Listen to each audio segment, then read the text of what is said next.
Hey people, I am kicking off my podcast series Recitals from the Library today. I'm Hannah, I'm a poet from Manchester in England. I'm Palestinian, and I hope you'll join me for about 20 minutes, half an hour at my library.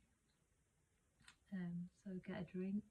I made myself a tea, but I left it in the other room and I don't want to climb down from here, but get whatever drink you want and settle in. So I'm going to be doing these throughout October, and yeah, I hope you join me for the series throughout the month. I'm going to be reciting some of my own poems that I've written recently. I might do some oldies, we'll see. And then I've got Poems for Love, which is a little book with poems from like centuries ago. And I don't know, I might read one of the letters from Rainer Maria Rilke, Letters to a Young Poet. We'll see.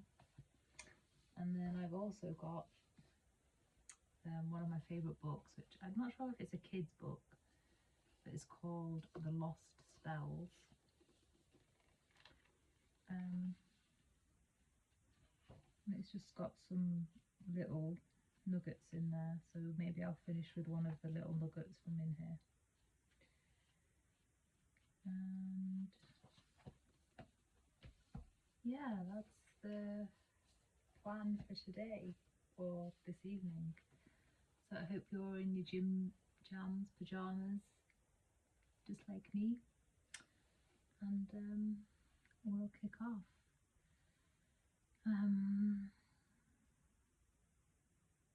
This is a sketch that I don't know where it's going, but my phone's on it now, so I'm going to read it to you.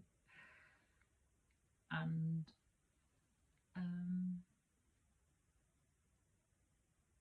I wrote it towards the end of September. I'm sitting here alone, right where I'm meant to be, sipping on a herbal tea, singing to myself. What would you say to me if you were sitting here with me and we were having a conversation right now, right now, right now, right now? And that is like quite typical of how my work starts, something like that.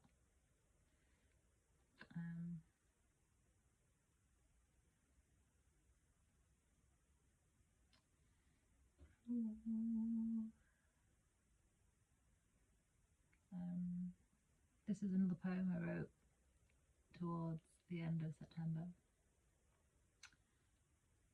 and it's called For Our Service. I think the world has confused its R words. Recognition is not restitution. Palestinians need accountability for 108 years of crimes we never deserved to be in the wilderness so long, with nothing more than our open hearts for our service to the divine. We know breadcrumbs very well by now. We also know we are still the loaf the world wants to carve up at our expense. What a mess.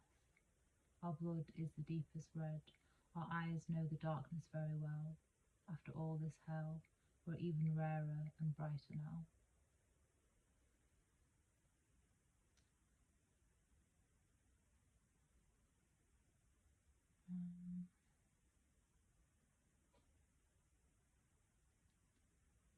This is one I wrote the other day, like 2 days ago. Doesn't have a title. Turning wounds into stepping stones of light, word by word, line by line. Despite the decline, I always made some way to shine, and in my steps and in my rest, delving down into the deepest depths, I was led, I was led back home to you.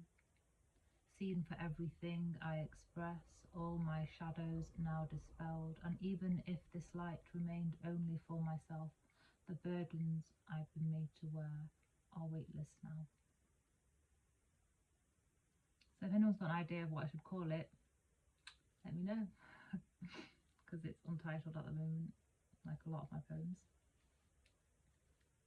Excuse me. I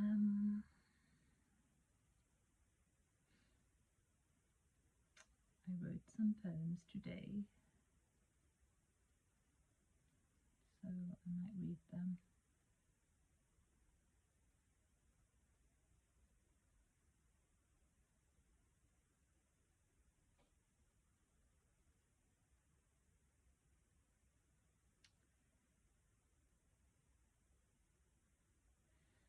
This one's also untitled, so again, let me know if you have a title that you think it deserves. It's much easier to love in spirit, no mind, no flesh, no society, weightless, no density, eternal, no memories, equal and worthy. It's much easier to love in spirit.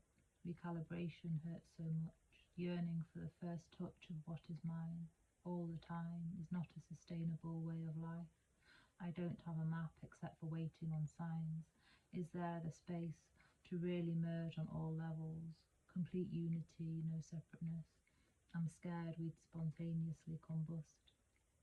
Once I wrote, be alone or settle for less. Not sure I believe in those sentiments anymore. Since the day I stumbled upon you. Still, somehow, I can't allow myself to be excited about getting to know you until I know we're completely free of all that might hurt us.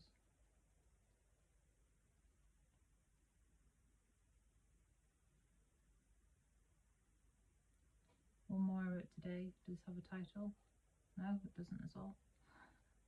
I only wrote them today and I just can't remember. Another one about Palestine. What the West fails to see is we see through all the manipulation every time they try, all the attempts to play white saviour after the wreckages they made, to try to take everything we own away, bring generations of misery, cause people to see us distortedly for all our lives. We've seen the same cycles over many millennia. We continue to rise. They press repeat. Drag us down to the trenches we should have never had to be in. Some mad way for them to feel alive. We've been hurt so deeply. Our initial crime was open doors. It took a genocide to finally say no more. What's ours is ours and cannot ever be yours. That is simply how God works. We need you finally away for proper recovery and healing, to live in the freedom, joy and peace we have always deserved. On the part of the earth that is made of every native to that land, we ask you not to force anything else that does not belong to us. All your narratives are dead and dying. We cannot carry ourselves back up and continue to carry you. We cannot carry any more than we already do. We gave everything and you still cannot see or understand. There is no place for manipulation where we stand. We are the keys to our own land. Are we building this for us, by us, and not for you? Well, I wrote that yesterday and today.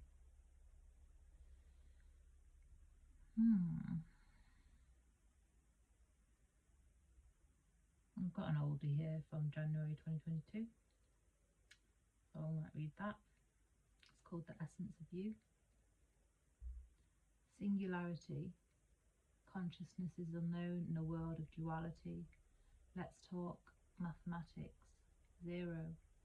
The curvature of a line is zero, either positive or negative. If love was a number, it'd be zero.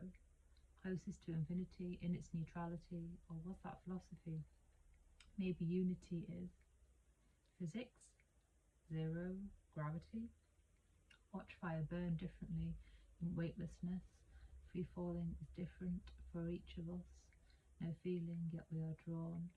No, simply connect to a frequency.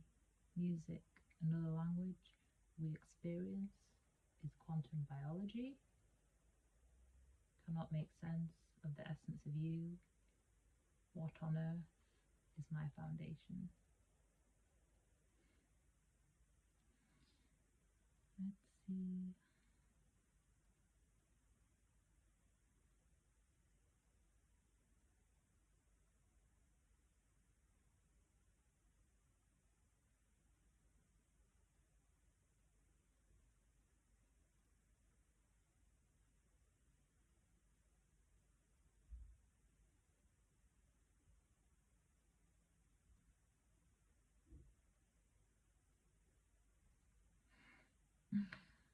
Oh gosh.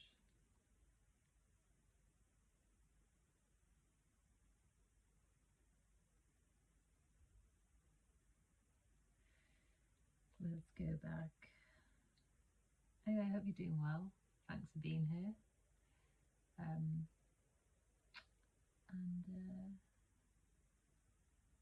sitting in on the recital with me. Yeah, let me know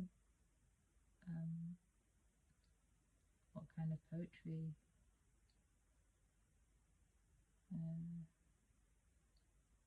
if you read any, if you write any yourself, like what is your poetry jam?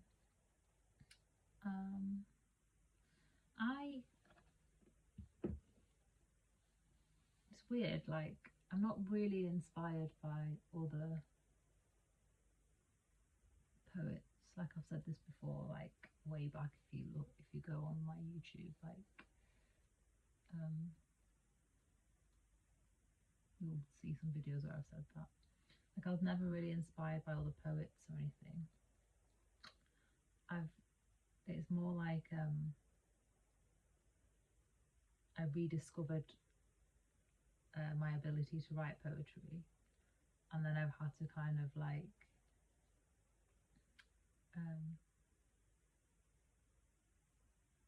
through like my own expression, I'll read others.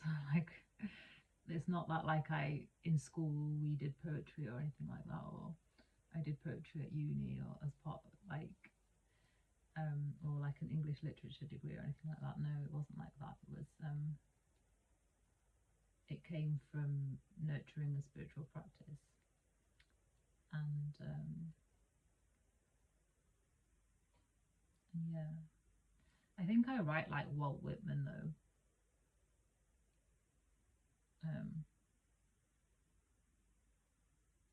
because he writes quite universally and yeah, singularly.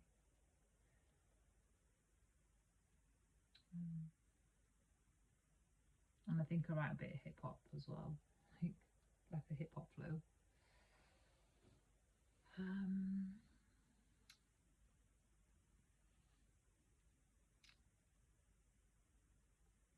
Yeah, I'll see if I can read some more old, like I'll read maybe one or two more of mine, and then I'll go on and read some others.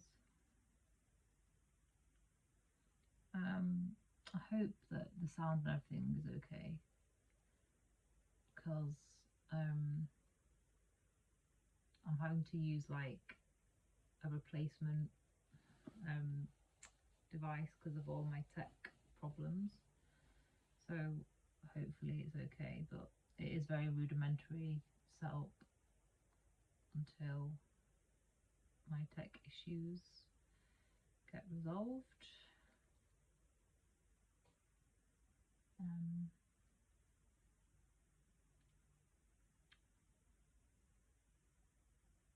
Yeah, I really want to build a community over here where I'm not restricted or anything, and it'll be more intimate, and like I'd get to know people more closely, because on YouTube you don't really have that, especially when no comments get through to my channel or anything like that on any of my work, and it just all gets stolen. So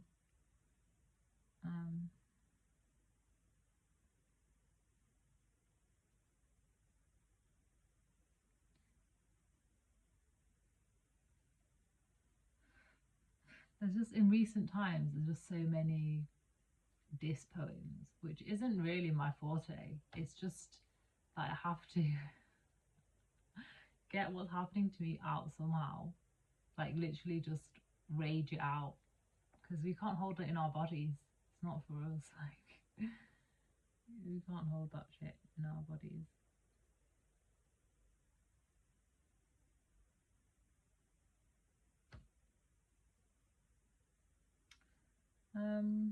I wrote this poem in June of this year. It's called, it's not got a name, I don't think. No, it's not got one. So if anyone's got a title for this, then let me hear it. Androgyny requires mastery, but these days people like to settle for queer, living in fear, not doing the soul work required to live unconfined by identity and gender. It's literally just a physical body, a house for taking care of people so desperate for acceptance, even if it doesn't fit. This is blindness. Why are we not looking at character traits? It's actually masculine to be a mother in a lot of ways. It's actually masculine to maintain a household in a lot of ways. It's actually masculine to run a business in a lot of ways. Gender roles are required for androgyny. It's a paradox, bro. Does anyone remember those? Does it matter what vessel we are in? No, it should not. No need to distort everything. A white feminine rapper is more radical than one who has transitioned to male. For peers and acceptance, selling out on the real revolution, society is lost. What has sexuality got to do with equality? There are lots of men in power walking around in distorted feminine energy, disrupting balance everywhere. Nobody's in charge that way. I can assure you, androgyny is age old. No need to disrupt this. Know yourselves, work on yourselves always. That's it.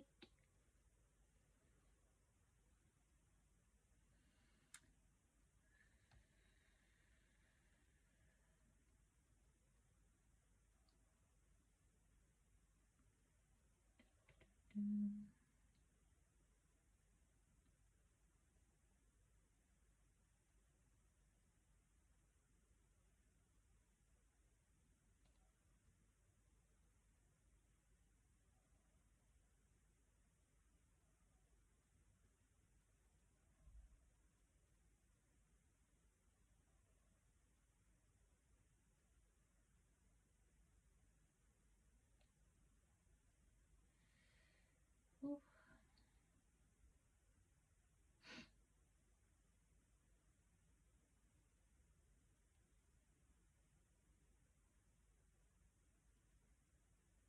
This one's for shame. I wrote it in May of this year. I've got basic equipment. I know all the hands on deck. You've got the latest tech and all the fucking people, but no shame, no shame. You know I'm putting you all to shame. I've got everything I need in me. I've got everything I need in me. All this stalking and you still can't see. I've got everything I need in me. All that happens is that more art comes. I know you want me broke or 6 feet under. Fat chance of that though. Fat chance of that though. I'll tell you that for free. I've got basic equipment and know all the hands on deck. You've got the latest tech and all the fucking people. But no shame, no shame. You know I'm putting you all to shame. I think that's it from my ones. Quite a variety. But we're close to 20 minutes already.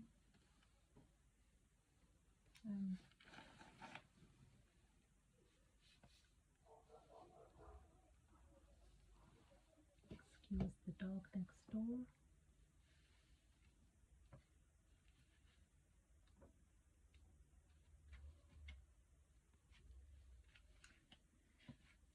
Okay, I will read from this one. Again, it's Rainer Maria Rilke, Letters to a Young Poet.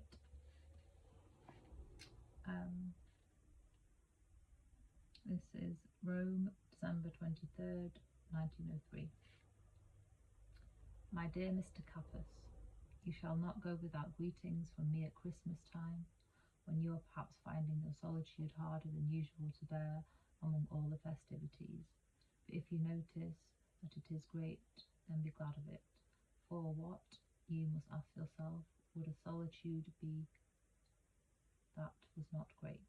There is only one solitude, and it is vast and not easy to bear, and almost everyone has moments when they would happily exchange it for some form of company, be it ever so banal or trivial, for the illusion of some slight correspondence with whoever one happens to come across, however unworthy. But perhaps those are precisely the hours when solitude grows, for its growth is painful, like the growth of boys, and sad like the beginning of spring. But that must not put you off. What is needed is this, and this alone: solitude, great in a loneliness, going into oneself and not meeting anyone for hours. That is what one must arrive at. Loneliness of the kind one knew as a child, when the grown-ups went back and forth, bound up in the things which seemed grave and weighty because they looked so busy, and because one had no idea what they were up to. And when one day you realise that their preoccupations are meagre, their professions barren, and no longer connected to life, why not continue to look on them like a child, as if on something alien, drawing on the depths of your own world, on the expanse of your own solitude, which itself is work, an achievement, and a vocation? Why wish to exchange a child's wise incomprehension for rejection and contempt, when the incomprehension is solitude, whereas rejection and contempt are ways of participating in what by precisely these means you want to sever yourself from? Think, dear Mr. Capus, of the world that you carry within you, and call this thinking whatever you like, whether it is memory of your own childhood or longing for your own future. Just be attentive towards what rises up inside you, and place it above everything that you notice round about. What goes on in your innermost being is worth all your love. This is what you must work on, however you can, and not waste too much time and too much energy on clarifying your attitude to other people. Who says you have such an attitude at all? I know your profession is hard and goes against you, and I had foreseen your complaints and knew they would come. Now that they have come, I cannot assuage them. I can only advise you to consider whether all professions are not like that, full of demands, full of hostility for the individual, steeped, as it were, in the hatred of those who with sullen resentment have settled for a life of sober duty. The station you are now obliged to occupy is no more heavily burdened with all conventions, prejudices, and misapprehensions than any other, and if there are some domains that make a show of greater freedom, there are none that are vast and spacious and in contact with the great things of which real life consists. Only the solitary individual is subject, like a thing, to the fundamental laws, and if someone goes out into the morning as it is breaking, or looks out into the evening full of occurrence, and if he feels what is happening there, every hint of station slips from him as if from a dead man, although he is standing in the midst of life itself. Dear Mr. Capus, something similar to what you now have to undergo as an officer would have affected you in any of the existing professions, and even if, outside of any position, you have sought only fleeting and non-committal contact with society, you would not have been spared this feeling of constraint. It is the same everywhere, but that is no reason for anxiety or sadness. If there is no communal feeling between you and other people, try to be near to things. They will not abandon you. The nights are still there, and the winds that go through the trees and over the many lands, among things and among animals, all is still full of happenings in which you can take part, and the children are still as you were when you were a child, just as sad and happy. And whenever you think of your childhood, You live among them again, among the lonely children, and adults are nothing, and their dignity has no worth. And if it frightens and pains you to think of your childhood, and of the simplicity and stillness that go together with it, because you can no longer believe in God, who is everywhere present in it, then ask yourself, dear Mr. Kappas, whether you have really lost God after all. Is it not rather the case that you have never yet possessed him? For when was it supposed to have been? Do you think a child can hold him whom grown men only bear with difficulty, and whose weight bows down the old? Do you believe that anyone who really was him could lose him like a little pebble? Or don't you think that whoever had him could only be lost by him alone? But if you acknowledge that he was not present in your childhood, and not before that, if you suspect that Christ was deceived by his life, by his longing, and Muhammad betrayed by his pride, and if you feel with horror that even now he is not present at the moment when we are talking about him, then what gives you the right to miss him who never was, as if he had disappeared, and to search for him as if he were lost? Why don't you think of him as a coming God, who since eternity has lain ahead of us, the future one, the eventual fruit of a tree of which we are the leaves? What prevents you from casting his birth out into the times of becoming, and from living your life like a painful and beautiful day in the history of a great pregnancy? Don't you see how everything that happens is always a beginning again? And could it not be his beginning, given that beginnings are in themselves always so beautiful? If he is the complete being, must not slighter things come before him, so that he can pick himself out of fullness and abundance? Must he not be the last in order to encompass all things in himself? And what significance would we have if the one whom we hanker for had already been? As the bees collect honey together, so we fetch sweetness out of everything and build him. We begin with the very slightest things, with what is barely noticeable, as long as it comes about through love, with our work and the repose that comes after, with a moment of silence, or with a small solitary joy, with everything that we do on our own without helpers and accomplices. We begin him whom we shall never know, just as our ancestors could not live to know us, and yet they are in us, these people long since passed away, as a disposition, a load weighing on our destinies, as a murmur in the blood, and as a gesture that rises up out of the depths of time. Is there anything that can strip you of the hope of dwelling one day in him, the most remote, the most extreme? Dear Mr. Kappas, celebrate Christmas in the piety of the feeling that he perhaps requires of you precisely this existential anxiety in order to begin. Precisely these days of transition are perhaps the period when everything in you is working on him, just as before, as a child, you worked on him with bated breath. Be patient and even-tempered, and remember that the least we can do is not make his becoming more difficult than the earth makes it for the spring when it decides to come. And I wish you happiness and confidence. Yours, Raina Maria Wilkie. That's a lovely letter. Very profound.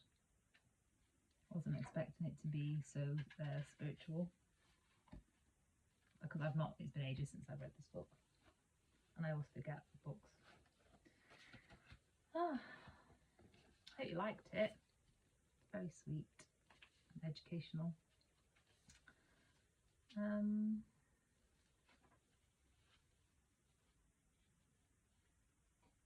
Might read 2 poems from this one. Poems for Love. And I'll finish with a lost spell. Thanks for being here so far. It's going to be a little bit longer than I thought it was going to be, but it's no biggie. And yeah, thanks for staying here if you've made it this far through.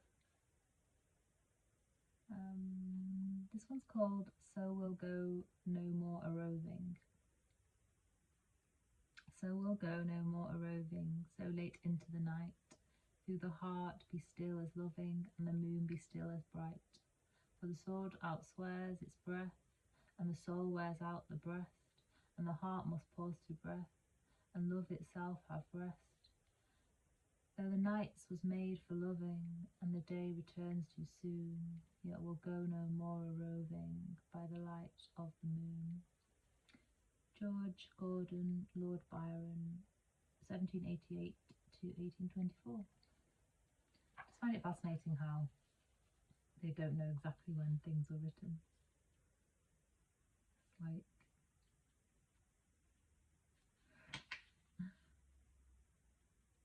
It's like 60 years range within this one. To my dear loving husband, if ever two were one, then surely we. If ever man were loved by wife, then thee. If ever wife was happy in a man, compare with me, ye women, if you can. I prize thy love more than whole mines of gold, or all the riches that the east doth hold. My love is such that rivers cannot quench, nor aught but love from thee give recompense. Thy love is such I can no way repay. The heavens reward thee, marigold, I pray. Then while we live in love, let's so persevere. What when we live no more, we may live ever. Anne Bradstreet, 1612 to 1672.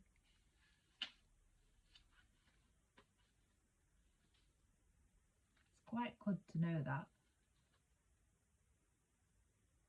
English has held up quite well as a language. I mean, I've got all sorts of slang these days, but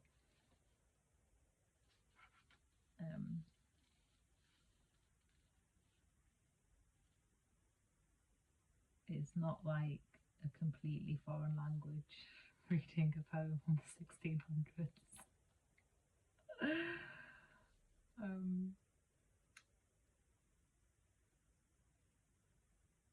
Now you will feel no rain. Now you will feel no rain, for each of you will be a shelter to the other. Now you will feel no cold, for each of you will be a warmth to the other. Now there will be no loneliness, for each of you will be a comfort to the other. Now you are two persons, but there is only one life before you. Go now to your dwelling place to enter into the days of your togetherness, and may your days be good and long upon the earth. Apache wedding song. I think that's all I'm going to do from the Poems for Love book. I'm going to finish off with a lost spell. Thank you again for joining me. I hope you enjoyed your time with me in my library. Something I built during COVID times. It's held up quite well.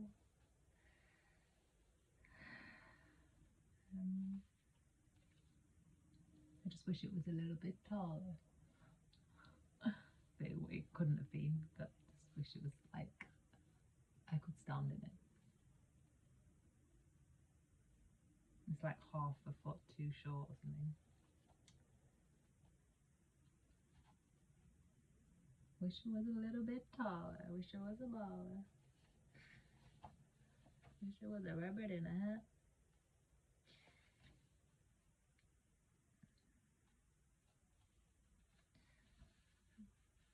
Like, I just think everyone should get this book, like The Lost Spells, because it's got such amazing artwork in it.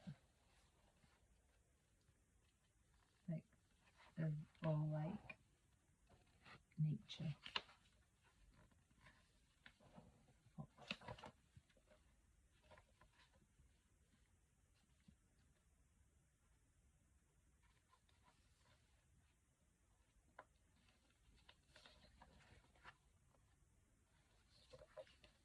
The woods.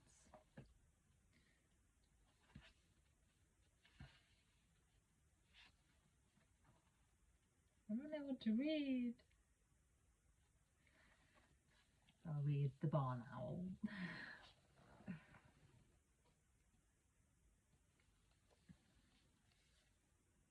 Below, barn owl spread silence. All sound crouches to ground, runs for cover, huddles down. Noise is what owl hunts, drops on, stops dead. Over rushes, across marshes, owl hushes. Will you listen when owl ears for a while? Let the wild world's whispers call you in.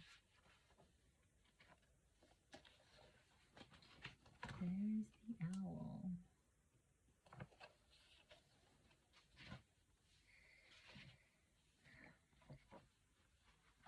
I don't know what I'm going to leave you with. Thank you for joining me for the first in this October series of recitals from the library. I've been Hannah, and let me know your thoughts, and I hope to see you next Sunday. Take care, lots of love. Bye, sleep well.